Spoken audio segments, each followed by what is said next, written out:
প্ৰমোদ বড়ো ডাঙৰীয়াই চিঞৰি থকা যিটো ভিজন ডকুমেণ্ট এই ভিজন ডকুমেণ্টক ইয়াতে বাজেটত ৰিফ্লেক্ট কৰিব গৈ হাস্যকৰ কিছুমান কাম কৰিছে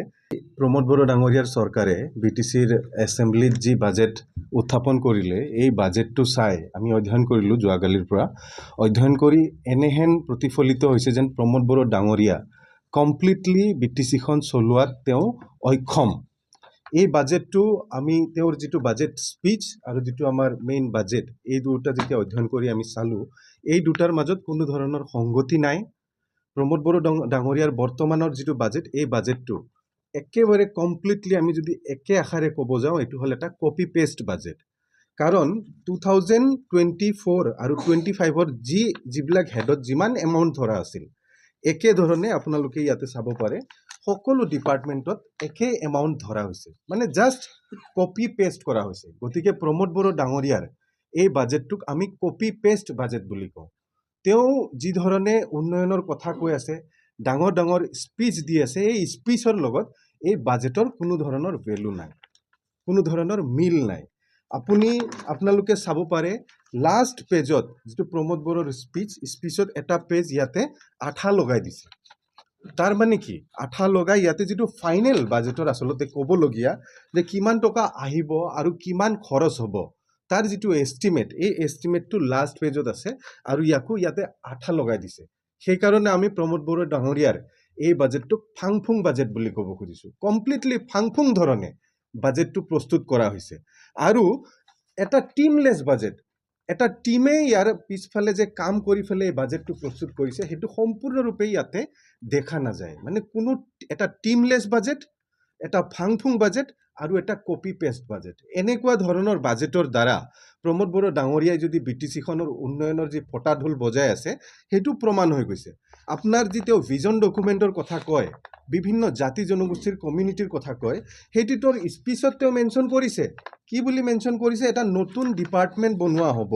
ষ্টেবলিছমেণ্ট of Bodoland community welfare department বুলি তেওঁৰ বাজেট স্পিচত দিছে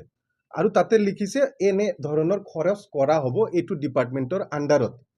2025 আৰু 26ত তেওঁ এই নতুন ডিপাৰ্টমেণ্টটো খুলি যে এইবিলাক কাম কৰিম বুলি কৈছে তাৰ বাজেট ধৰিব লাগিব কিন্তু আপুনি এই ইয়াতে যদি চাই আপোনাৰ ইয়াতে যিকেইটা ডিপাৰ্টমেণ্ট আছে ইয়াতে যি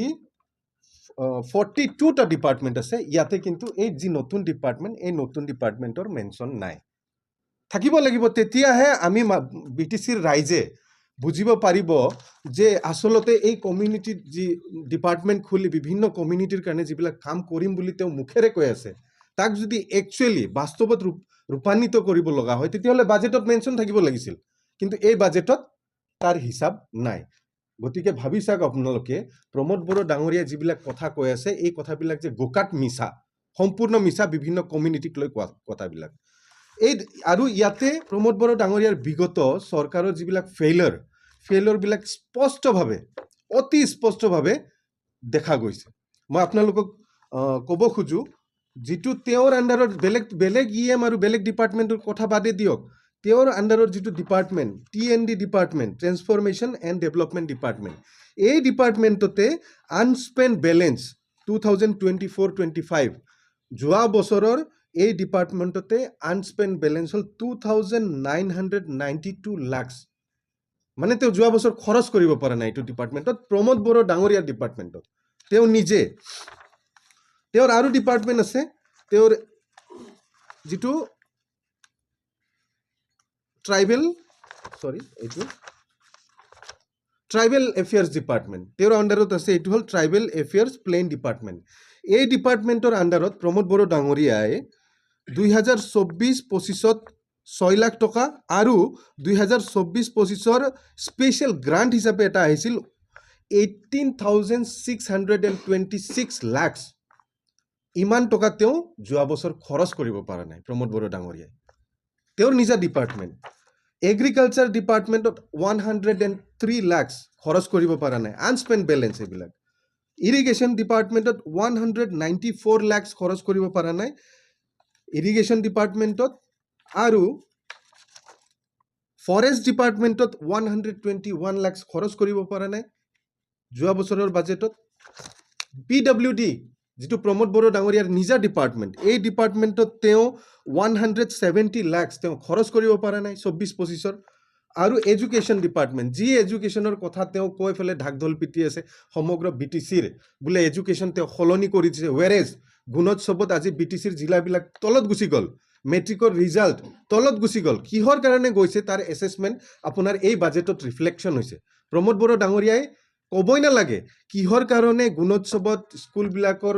যিটো মানদণ্ড তলত গুচি গ'ল BTC অঞ্চলৰ, কিহৰ কাৰণে মেট্ৰিকৰ ৰিজাল্ট বেয়া হ'ল, তাৰ ৰিফ্লেকশ্যনটো এই বাজেটত আছে। কাৰণ এডুকেশ্যন ডিপাৰ্টমেণ্টতো প্ৰমোদ বড়ো ডাঙৰীয়াই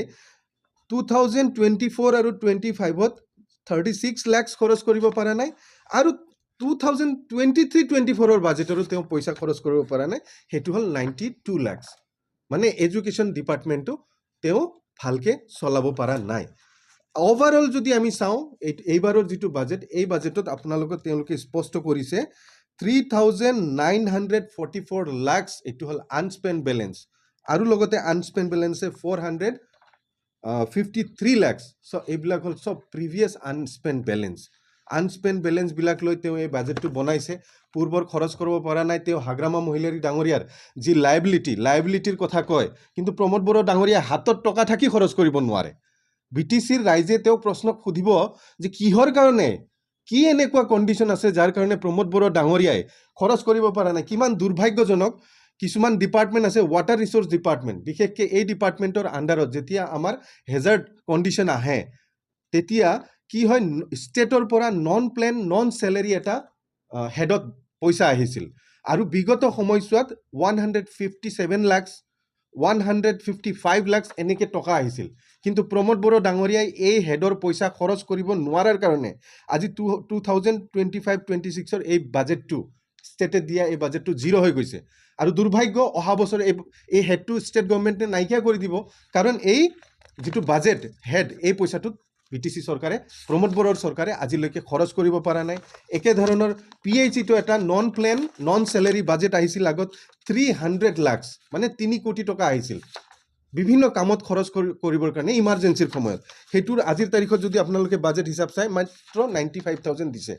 অহা বছৰৰ বাজেটত হয়তো জিৰ' হ'ব, তাৰ পৰৱৰ্তী পৰ্যায়ত এই হেডটোই নোহোৱা হৈ যাব এনেকুৱা কণ্ডিশ্যনত যদি থাকে, কাৰণ এইবিলাক তেওঁলোকে খৰচ কৰিব পৰা নাই। ষ্টেটে সেইকাৰণে কমাই জিৰ' কৰি দিছে। আৰু একেদৰে আৰু এটা পাব্লিচিটি ডিপাৰ্টমেণ্টত non plan non salary state গভৰ্ণমেণ্টৰ পৰা এটা টকা আহিছিল এই হেডত, আৰু এই হেডত আগতে 180 লাখ আহিছিল, কিন্তু আজিৰ তাৰিখত 25-26ত এইটো 0.95 লাখ, মানে 95,000 আহিছে। আৰু এইটো যদি খৰচ কৰিব নোৱাৰে তেতিয়াহ'লে এইটো জিৰ' হৈ যাব, আৰু এসময়ত এই হেডটো নোহোৱা হৈ যাব। এইদৰে প্ৰমোদ বড়ো ডাঙৰীয়াই তেওঁ হেণ্ডেল কৰিব নোৱাৰি, BTCখন ভালকৈ চলাব নোৱাৰি, বহুত ক্ষতি কৰি আছে BTCটোৰ, আৰু BTCৰ বহুত লছ কৰি আছে। তেওঁৰ যিবিলাক বাজেটৰ স্পীচ, ৰাইজক যিবিলাক কথা কৈ আছে, এইবিলাকৰ লগত যিটো কাৰুকাৰ্যৰ কোনো ধৰণৰ মিল নাই। সেইকাৰণে এইবাৰৰ যিটো বাজেট, এই বাজেটটোক আমি এটা ফাংফুং বাজেট বুলি কৈছোঁ, টিমলেছ বাজেট বুলি কৈছোঁ, আৰু এই বাজেটটো এটা কি বুলি কয় আপোনাৰ কপি পেষ্ট বাজেট, কাৰণ আগৰ বস্তুবিলাকে জাষ্ট কপি কৰিছে আৰু পেষ্ট কৰিছে, সেইধৰণে বাজেট হিচাপে উত্থাপন কৰিছে। গতিকে এইটো এটা কপি পেষ্ট বাজেটহে হয়। যিটো তেওঁ প্ৰমোদ বড়ো ডাঙৰীয়াই চিঞৰি থকা যিটো ভিজন ডকুমেণ্ট, এই ভিজন ডকুমেণ্টক ইয়াতে বাজেটত ৰিফ্লেক্ট কৰিব গৈ হাস্যকৰ কিছুমান কাম কৰিছে। ইয়াতে এনাক্সাৰ 1ত তেওঁলোকে কমিউনিটিৰ নামত কি ৰেষ্ট্ৰিক্টেড হলিডে কিছুমান ডিক্লেয়াৰ কৰিছে, আৰু ইয়াতে যদি আপুনি কমিউনিটিবিলাকৰ নাম চাব, কিমান টিমলেছ বাজেট বুলি কোৱাৰ কাৰণটো এইটো এইকাৰণে, কমিউনিটি আদিবাসীৰ ভিতৰতে বেলেগ বেলেগ কমিউনিটি, আৰু ইয়াতে কমিউনিটি দিছে SC কমিউনিটি। SC কমিউনিটি, SCটো হ'ল এটা কনষ্টিটিউচনেল এটা কেটেগৰী হয় SC। তো কনষ্টিটিউচনেল কেটেগৰী মতে আমি প্ৰমোদ বড়ো ডাঙৰীয়াৰ মিছকনচেপশ্যনটো ইয়াতে, তেওঁ এটা ইমান ডাঙৰ মিছকনচেপশ্যন ৰাখি ইয়াৰে কমিউনিটিখিনিক ডিল কৰিব খুজিছে, যিটো কোনো ধৰণৰ লং টাৰ্ম ভিজন নোহোৱাহে কথা কৈ আছে তেওঁ। কমিউনিটিৰ কথা ক'ব গ'লে আমাৰ ভাৰতবৰ্ষৰ কনষ্টিটিউচনে বিভিন্ন ধৰণৰ কেটেগৰী অলৰেডি ডিছক্ৰাইব কৰি থৈছে। প্ৰমোদ বড়ো ডাঙৰীয়াই এতিয়া SC কমিউনিটি বুলি কৈ কাক বুজাব গৈছে? SC কমিউনিটি বুলি কিবা আমাৰ কমিউনিটি, এইটো 26টা কমিউনিটি যি তেওঁ যিটো লেকচাৰ মাৰি থাকে, তাৰ ভিতৰত SC কমিউনিটি বুলিও কিবা কমিউনিটি আছে নেকি? এইটো কনষ্টিটিউচনেল কেটেগৰী হয়। তাৰপিছত আপোনাৰ মুছলিম বুলি এটা কমিউনিটি ৰাখিছে। চাওক, মুছলমান বা সংখ্যালঘু ৰাইজৰ কাৰণে কিমান ভয়ানক। মুছলমানত কনষ্টিটিউচনেল কেটেগৰী আছে, MOBC আছে, এই এমওবিচিক ইয়াতে ৰিফ্লেক্ট কৰাইছে নে আমাৰ খিলঞ্জীয়া মুছলিমক ৰিফ্লেক্ট কৰাইছে না বিভিন্ন ধৰণৰ যি আদাৰ কাষ্ট এণ্ড কেটেগৰীৰ মুছলমান আছে কনষ্টিটিউশ্যনেল প্ৰভিজন আছে এইবিলাকৰ ওপৰত তেওঁ আচলতে তেওঁ হস্তক্ষেপ কৰি সকলো বস্তুক তেওঁ খেলি মেলি কৰি তেওঁ এটা মানে ব্লাইণ্ড দিশে গতি কৰি আছে এনেকে কৰিলে নহ'ব তেওঁ এজন ৰেছপনচিবল পাৰ্চন হিচাপে কমিউনিটি কাষ্ট কমিউনিটিৰ এই মেটাৰটোত তেওঁ ডিল ভালকৈ কৰিব লাগিব আৰু এইবিলাক কৰিব যাওঁতে কনষ্টিটিউশ্যনেল প্ৰভিজন আৰু কনষ্টিটিউশ্যনেল ৰাইট যিবিলাক আছে বিভিন্ন কেটেগৰীৰ তাৰ ওপৰত যাতে প্ৰমোদ বড়োৰ যি হাতোৰা এই হাতোৰাটো নপৰে এইবিলাকৰ ওপৰতো আমি লক্ষ্য কৰিব লাগিব আৰু আদিবাসীত এটা কমিউনিটি তেওঁ লিখিছে কিমান হাস্যকৰ আদিবাসী আশা কমিউনিটি বুলি দিছে আশা মানে এইটো সম্ভৱতঃ ছাত্ৰ সংগঠন আদিবাসী ষ্টুডেণ্ট অৰ্গেনাইজেশ্যন ইয়াতে এটা কমিউনিটি চাওক নেম অফ দ্য কমিউনিটি কি আদিবাসী আশা বুলি কিবা কমিউনিটি আছে নেকি চাওকচোন প্ৰমোদ বড়ো ডাঙৰীয়াৰ কাণ্ড কাৰ্য কি কৰে এই চাওক এছচি কমিউনিটি বুলি কমিউনিটি আছে নেকি মুছলিম বুলি কিবা কমিউনিটি আছে নেকি প্ৰমোদ বড়ো ডাঙৰীয়া মুছলিম বুলি কিবা কমিউনিটি আছে নেকি আদিবাসী আশা বুলি কিবা কমিউনিটি আছে নেকি আৰু আপোনালোকে তেওঁলোকক কি দিছে restricted holiday to be decided by the organisation letter সেইটোও ঠিক হোৱা নাই কিমান ফাংফুং বাজেট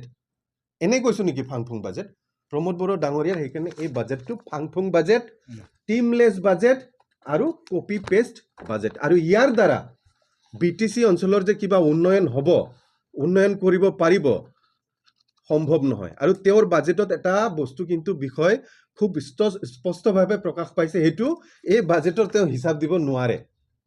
2026ৰ যেতিয়া মাৰ্চ মাহৰ এণ্ডিং হ'ব এই বাজেটৰ তেওঁ হিচাপ দিব নোৱাৰে আৰু আমাৰ চৰকাৰ আহিলে এনেকৈ বাজেটৰ হিচাপ আমি দিবও নাযাওঁ ৰিঅৰ্গেনাইজ কৰিব লাগিব ভালকৈ কাম কৰিব লাগিব তেতিয়াহে BTC অঞ্চলৰ ডেভেলপমেণ্ট ভালকৈ হ'ব ধন্যবাদ